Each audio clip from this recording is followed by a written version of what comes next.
उत्तर प्रदेश के जिला गोंडा के भारतीय जनता पार्टी के जिला अध्यक्ष का एक वीडियो बहुत तेजी के साथ सोशल मीडिया पर वायरल हो रहा था। दरअसल वीडियो को देखकर ऐसा प्रतीत हो रहा था जैसे कि वो एक महिला को गले लगाने का प्रयास कर रहे हैं। और जैसे ये वीडियो वायरल होता है तब पक्ष विपक्ष या अलग अलग तरह के लोगों ने प्रतिक्रिया देना शुरू कर दिया। इसके बाद वो खुद सामने आते हैं और सामने आने के बाद कहते हैं कि महिला जब सीढ़ी पर चढ़ रही थी तब वो गिरने लगती है तो उसे फिर वो सहारा देने लगते हैं क्योंकि उसे चक्कर आ रहे थे और जैसा लोग सोच रहे हैं वैसा कुछ भी नहीं है। ठीक महिला ने भी आकर प्रतिक्रिया दी। महिला कहती है कि वो लखनऊ से अपने घर की तरफ आ रही थी, उसको कोई वाहन नहीं मिलता है। इसके बाद फिर वो जिला अध्यक्ष जी से मदद मांगती है और अध्यक्ष जी उसके पास आते हैं और उसको लेकर जाते हैं क्योंकि उसे उस वक्त चक्कर आ रहे थे। लेकिन इस बीच का जो सोशल मीडिया पर वीडियो था वो सीसीटीवी कैमरे का वीडियो था, वो वायरल कर दिया जाता है। अब इसके पीछे की सच्चाई क्या है वो तो जांच के बाद ही स्पष्ट हो सकेगा। लेकिन जिला अध्यक्ष ने भी, साथ ही उस महिला ने भी प्रतिक्रिया दी और जो इस वीडियो को अलग अलग चैनल पर, अलग अलग वेब पोर्टल पर दर्शा रहे हैं वो भी अपनी तरह तरह की प्रतिक्रियाएं दे रहे हैं। लेकिन इससे ठीक एक दो दिन पहले एक और वीडियो था जो सोशल मीडिया पर बहुत तेजी के साथ वायरल हो रहा था। वो भी व्यक्ति बीजेपी का एक कार्यकर्ता बताया जाता है। साथ ही वो दिखाया ऐसा कुछ जाता है कि हाईवे किनारे कार खड़ी करते हैं और एक महिला के साथ नग्न अवस्था में उसके साथ सेक्स करना शुरू कर देते हैं। यही वीडियो अलग अलग प्लेटफॉर्म पर जब वायरल होता है तो हर जगह ये ट्रेंडिंग में आ जाता है और चर्चा होना शुरू हो जाता है। आज की इस कहानी के माध्यम से जानने की, समझने की कोशिश करते हैं कौन है वो बीजेपी का नेता, आखिरकार क्या मामला है क्या नहीं है, यही समझने की, ये जानने की कोशिश करते हैं। आदाब, नमस्कार, सत श्री अकाल। मैं उस्मान सैफी। आज की जो सच्ची घटना मैं आपको सुनाने जा रहा हूं, ये सच्ची घटना है मध्य प्रदेश के जिला मंदसौर की। दरअसल 22 मई 2025 को सोशल मीडिया के एक्स हो, फेसबुक हो या इंस्टाग्राम हो या फिर यूट्यूब हो, अलग अलग प्लेटफॉर्म पर वीडियो वायरल हो रही थी। ये बताया जाता है कि वीडियो 13 मई 2025 की देर रात का था। दिल्ली से मुंबई के लिए एक्सप्रेस वे गुजर रहा है और भानपुरा थाना क्षेत्र जो कि मंदसौर जिले में लगता है, इसी का एक नीमथुर एक जगह लगती है, उसका एक पॉइंट है। पॉइंट पर आकर MP 14 CC 4782 एक कार है आकर रुक जाती है। ड्राइवर की जो सीट पर व्यक्ति बैठा हुआ है वो कार से उतरता है। उतरने के बाद उसके ठीक पीछे वाली जो सीट थी उस पर एक महिला बैठी हुई थी, लेकिन उस महिला ने किसी भी तरह के कोई कपड़े नहीं पहने हुए थे। जैसे ही दोनों खिड़की खुलती हैं, दोनों उतरते हैं। उतरने के बाद वो दोनों एक दूसरे के साथ शारीरिक संबंध बनाना शुरू कर देते हैं। कुछ सेकंड, कुछ देर तक वो रुकते हैं। उसके बाद शायद उन्हें ऐसा लग रहा था कि जैसे हाईवे पे गुजरने वाले जो वाहन है उनकी शायद नजर न पड़ जाए, तो वो थोड़ा साइड से हो जाते हैं। जब दूसरे साइड से जाने के बाद फिर से उसी स्थिति में आ जाते हैं जिस स्थिति में पहले थे, एक दूसरे के साथ शारीरिक संबंध बनाना शुरू कर देते हैं। इसके बाद वो यहाँ से हटते हैं। यहाँ से हटने के बाद हाईवे के पास पहुंचते हैं, बीचों बीच जाते हैं और वहां जाने के बाद डांस करना शुरू कर देते हैं। आदमी है, उसने कपड़े पहने हुए थे, लेकिन जो महिला है, स्त्री है, उसने कोई भी कपड़ा नहीं पहना हुआ था। वो नहीं जानते थे कि जो ये सब कर रहे हैं, भले ही रात का अंधेरा हो, लेकिन ये सब कुछ कैद हो रहा था, वो भी CCTV कैमरे में। हाई रेजोल्यूशन के कैमरे लगे हुए थे उसमें, जब ये सब कैद हो रहा था। इसी बीच में यहाँ पर जब उनकी जाने की तैयारी चल रही थी तो नेशनल हाईवे के कुछ कर्मचारी वहां पर पहुंच जाते हैं, जिनकी संख्या बताई जाती है या तो 6 थे या फिर 8 थे। उन्होंने आने के बाद इन दोनों को रोका। रोकने के बाद कहा कि आप अभी कुछ देर पहले लगभग 8 से 10 मिनट तक जो कर रहे थे, पता है कि ये सब आपका कैमरे में कैद हो रहा था। उन्हें लगा था कि शायद ये सब मजाक कर रहे हैं या झूठ बोल रहे हैं। हो सकता है कि इनकी नज़र पड़ी हो और नज़र पड़ने की वजह से ही ये शायद इनको ब्लैकमेल करने की कोशिश करें। लेकिन इसी बीच में उन जो 6 या 8 व्यक्ति आए थे जो कि नेशनल हाईवे के कर्मचारी बताए जा रहे थे, उन्होंने किसी को फ़ोन करते हैं। वहाँ से एक वीडियो आता है और वो वीडियो जैसे आता है तो वो जो महिला होती है, वो जो पुरुष होता है, उन दोनों को दिखाया जाता है। इन दोनों ने जब अपना ही वीडियो देखा, साफ सुथरा वीडियो था, उनकी गाड़ी का नंबर भी आ रहा है, उनका चेहरा भी साफ दिखाई दे रहा है, तभी उनके पैरों तले ज़मीन खिसक जाती है। वो सोचने पर मजबूर हो जाते हैं कि ये जो सब कुछ किया था 8 से 10 मिनट तक, ये तो सब कुछ कैद हो चुका है, कैमरे में आ चुका है, अब कैसे बचेंगे।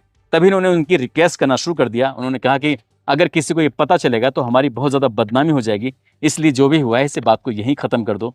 उस महिला ने भी और उस पुरुष ने भी उन्हें समझाने की कोशिश की, लेकिन जब बात समझाने वाली आती है तभी वो कहते हैं कि ठीक है, कुछ पैसे खर्च करने पड़ेंगे। अब यहाँ पर सौदेबाजी शुरू हो जाती है। ऐसा बताया जाता है कि लगभग 1 लाख रुपए की डिमांड की गई थी, लेकिन उस व्यक्ति की जेब में सिर्फ 20,000 रुपये थे। लेकिन बात 1 लाख रुपए की थी, इसलिए 20,000 में बात बन नहीं पा रही थी। आखिरकार जब बात नहीं बन पा रही थी तो 20,000 रुपये तो दे दिए जाते हैं। ये कहते हो कि बाकी पैसे बाद में दे दिए जाएंगे। एक काम करो, तुम हमारा नंबर अपने पास रख लो, लेकिन इस वीडियो को सोशल मीडिया पर बिल्कुल भी वायरल मत करना, क्योंकि उन्होंने धमकी दी थी कि हम तुम्हारा वीडियो सोशल मीडिया पर वायरल कर देंगे।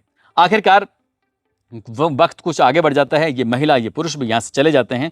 जाने के बाद ये 14 तारीख, 14 मई, 15 मई, 16, 17, 18, 19, 20 लगभग 8 दिन तक ऐसे ही प्रतिक्रिया, ऐसे ही बातचीत, ऐसे ही सूझबूझ से काम लेने की कोशिश कर रहे थे ताकि वीडियो सोशल मीडिया पर वायरल ना हो।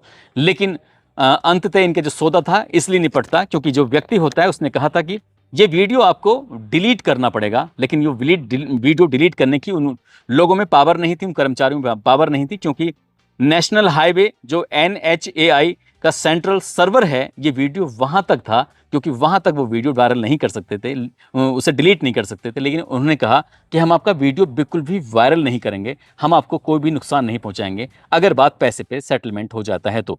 पैसे पे सेटलमेंट होता नहीं है। आखिरकार 21 मई 2025 को पहले तो स्क्रीनशॉट, साथ ही उसके बाद फिर वीडियो अलग अलग प्लेटफॉर्म पर वायरल होना शुरू हो जाता है। लेकिन 22 मई 2025 को वो इतना वायरल हो जाता है कि एक्स जैसे प्लेटफॉर्म पर वो ट्रेंडिंग में जाता है और वो 19वें नंबर पर ट्रेंड कर रहा था। इसके बाद फिर लोगों ने ये पता करने की कोशिश की क्या मामला है क्या नहीं, तो ये पता चलता है कि इस व्यक्ति का नाम होता है मनोहर लाल धाकड़, और मनोहर लाल धाकड़ की जो पत्नी है वो मंदसौर जिले के वार्ड नंबर 8 के जिला पंचायत सदस्य होती है, जिसने भारतीय जनता पार्टी से टिकट लिया था। और इस व्यक्ति का भी फोटो वायरल होना शुरू हो जाता है। दरअसल इसने बीजेपी का पटका पहना हुआ था और उस पटके के साथ इसका फोटो वायरल हो रहा था। अब लोगों ने एक फोटो जिसमें बीजेपी का पटका इस व्यक्ति ने पहना हुआ है, साथ ही वो नेशनल हाईवे पर जो इन्होंने कृत्य किया था, बेहद आपत्तिजनक स्थिति में खड़े हुए थे, जो सेक्स कर रहे थे या गंदी हरकतें कर रहे थे, वो सब लगाकर जब वायरल हो रहा था तब पूरे देश भर में इस घटना को लेकर चर्चा होना शुरू हो जाती है। अब लोगों ने कुछ तरह तरह की प्रतिक्रियाएं देना शुरू कर दिया, खासकर ये भी बताना शुरू कर दिया ये बीजेपी का कार्यकर्ता है ही नहीं, लेकिन जो इसकी व्यक्ति की पत्नी होती है वो वार्ड नंबर 8 की जिला पंचायत सदस्य होती है, जिसको भारतीय जनता पार्टी ने अपना उम्मीदवार घोषित किया था, ये जो समर्थन दिया था, क्योंकि वहां पर कोई चुनाव चिन्ह नहीं मिलता बल्कि समर्थन मिलता है।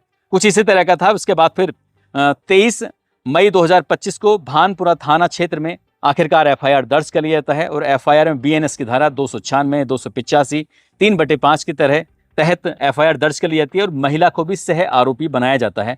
अब इसके बाद गिरफ्तारी के लिए दबिश देना शुरू कर दिया जाता है। मनोहर लाल के लिए लगातार दबिशें दी जा रही थी, गिरफ्तार करने की कोशिश की जा रही थी, लेकिन वो 25 मई 2025 को आखिरकार खुद ही जाकर थाने में सरेंडर कर देते हैं और कहते हैं कि जो भी हुआ है बहुत गलत हुआ है, बहुत ज़्यादा आत्मग्लानि हो रही है। अब इस महिला के बारे में सोशल मीडिया पर ये चलने लगता है कि ये महिला बताई जाती है कि ये सरकारी विद्यालय की शिक्षिका होती है, शायद इसको अपना ट्रांसफ़र कराना था, तबादला कराना था, इसलिए वो नेताजी के संपर्क में थी। अब नेताजी ने शायद उस बात का फ़ायदा उठाने की कोशिश की, या हो सकता है कि राजनीतिक कोई लाभ दिलाने के लिए हो सकता है महिला ने किस तरह का कोई कॉम्प्रोमाइज़ किया हो। लेकिन जो भी होगा वो पुलिस की जांच के बाद ही स्पष्ट हो सकेगा। वो महिला शिक्षिका है या नहीं है, ये भी जांच के बाद स्पष्ट हो सकेगा। लेकिन महिला को सह आरोपी बनाया गया है।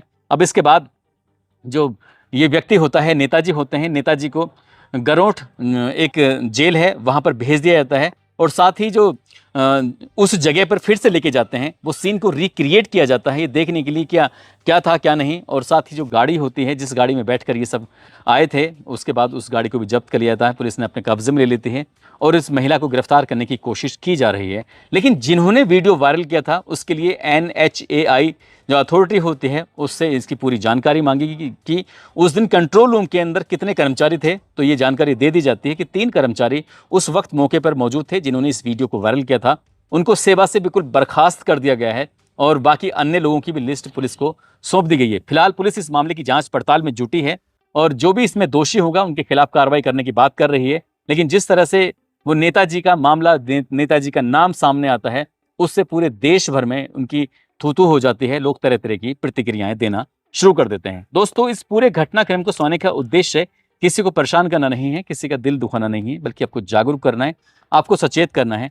जिस तरह से नेताजी ने उस अपनी महिला मित्र के साथ ये सब किया, वो CCTV कैमरे में कैद हो चुका था और जैसे जैसे वक्त आगे बढ़ रहा है वैसे वैसे टेक्नोलॉजी का दौर है। अब ऐसी कोई जगह नहीं बची है जहां पर शायद कैमरे की पहुंच ना पहुंची हो। खासकर जब एक्सप्रेस वे की बात कर रहे हो तो वहां तो कम से कम 2-2, 3-3 किलोमीटर दूर तक का भी वो कैद कर लेते हैं। और उनकी जो कैमरे की कुछ इस तरह की टेक्नोलॉजी होती है कि कंट्रोल रूम के अंदर से बैठे बैठे किसी भी चीज़ को बहुत पास में से भी देख सकते हैं और बहुत दूर भी उसे कर सकते हैं।